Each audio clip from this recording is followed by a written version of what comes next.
emerging Asia cup के द पाकिस्तान और इंडिया पे 19 अक्टूबर बांधे मैच थे दगा मैच हवाले सरा मोहम्मद हारिस से कम द इमर्जिंग एशिया कप द इमर्जिंग द पाकिस्तान द शाहीन टीम कप्तान दे अगर पर ड्रेसिंग रूम के पकेलड़ियानो बांधे अगर पाबंदी लगोले द इंडिया और द पाकिस्तान मैच हवाले सरा पस वजह बांधे मोहम्मद हारिस सिंह रतलून के टाइम के द पाकिस्तान यो बेस्ट कप्तान साबित देशी पागे बाने हम खबर को द पाकिस्तान सेकंड टीम चे कम दे अगेला पाकिस्तान शाहीन नुम खौदले शवे दे چې دغه پاکستان شاهین ټیم چې کوم دی دا ټایم په عمان کې موجود دی په عمان کې ایمرجنګ ایشیا کپ ته چې هغه کې به دغه ټیم شرکت کوي د پاکستان شاهین 11 اور ډومبنه میچ انډیا سره دی په 19 اکتوبر باندې اوس دغه میچ حواله سره د پاکستان شاهین کپتان محمد حارث پر ډریسنګ روم کې دا پابندي لګولې ده چې دغه میچ ذکر به په ډریسنګ روم کې نه کیږي که کلاډیان ځان لا انډیویډوالي یو بل سره ډسکشن کوي د خو په ډریسنګ روم کې چې از ا هول ټول ټیم ناشتي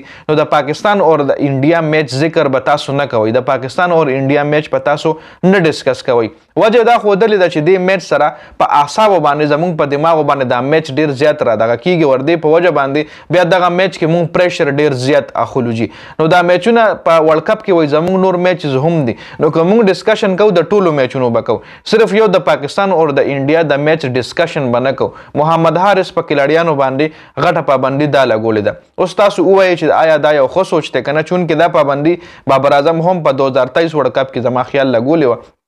چې صرف به د یو میچ ذکر تاسو نه کوئ ځکه دې ورلد کپ لمونږ نور میچز د پاره هم راغلی یو نو موږ به که ذکر کوو د ټولو میچونو به کوو پلاننګ چې کوم کوو د ټولو میچونو به کوو د انډیا اور د پاکستان میچ نه چې موږ هر ټایم انډیا پاکستان او انډیا به مقابله پاکستان او انډیا سره د موږ میچ ته په فلاني تاریخ میچ ته غټ میچ ته نو دا بار بار چې موږ دا خبره کوو نو زموږ دماغ دا خبره کیچ کوو بیا هغه میچ کې موږ پریشر اخلو نو په دې وجه محمد حارث هم خپل ټیم د پاکستان او د انډیا میچ ډسکشن نه منع کړی دی چې په دې وجه باندې دا میچ زموږ په اعصابو باندې درون ثابتېږي او بیا دغه میچ کې موږ پریشر زیات اخلو جی نو آیا دا اوس یو ښه مطلب اقدام دی که نه محمد حارث ښه سوچ دی که نه تاسو را سره کمنټ کولی شئ خو محمد حارث تیر شوي ایشیا ایمرجنګ کپ کې هم انډیا ټیم نه فاینل ګټلی او 2 میچز پکې شوي چې یو میچ د انډیا ګټلی بیا فاینل هم د پاکستان اور د انډیا راغلی چې په هغه میچ کې د پاکستان ټیم ډېر ښه پرفارمنس کړی او هغه میچ هم د محمد حارث په کپتنۍ کې انډیا نه پاکستان ګټلی ایمرجنګ ایشیا کپ تیر شوی چې کوم د هغې چیمپین پاکستان دی چې هغه فاینل د انډیا نه د محمد حارث په کپتنۍ کې د پاکستان ټیم ګټلی محمد حارث یو ځل بیا ایمرجنګ ایشیا کپ کپتان دی ګورو به ښه کلاډیان ورسره په ټیم کې شامل دي ښه زبردست کلاډیان ورسره په ټیم کې شامل دي وګورو به څنګه پرفارمنس کوي چې کم میچز کېږي د هغې سکور کارډ په هغې باندې به ډسکشن انشاءالله کوو خو دا د محمد حارث یو انټرویو راغلی وه